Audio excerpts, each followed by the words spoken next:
Alex Murdaugh, the South Carolina lawyer who has endured a dramatic downfall since his wife and son were shot in an unsolved killing in June, was arrested on Thursday and charged with swindling millions of dollars from the sons of his former housekeeper.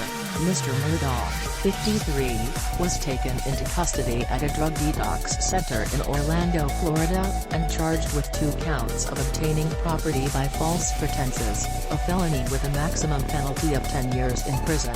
He was booked into a jail in Orlando. The charges stemmed from a settlement that Mr. Murdaugh and his insurers reached with the sons of the housekeeper, Gloria Satterfield, who died in 2018 after falling on the front steps of the Murdaugh family's rural home in Islandton, S.C. After her death, Mr. Murdaugh referred her 2 sons to a lawyer. Mr. Fleming eventually negotiated a $4.3 million settlement with Mr. Murdaugh, under which Ms. Satterfield's sons, Tony Satterfield and Brian Harriet, would be paid about $2.8 million after lawyers' fees. But the sons said in their latest lawsuit that they were never told about the settlement and that they received no money.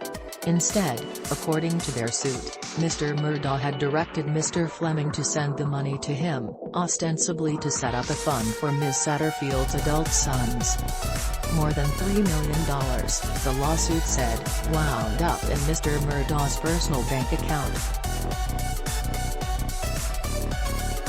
The South Carolina Law Enforcement Division also opened an investigation into the circumstances of Ms. Satterfield's death after the coroner in Hampton County, S.C., raised questions about the fact that her death had been attributed to natural causes, despite the fall, and that no autopsy was conned. Ms. Satterfield had a brain hemorrhage and died at a hospital several weeks after the fall. Mr. Fleming has insisted that he was unaware that the money had not been forwarded to the sons, but he acknowledged that he made mistakes in his handling of the case.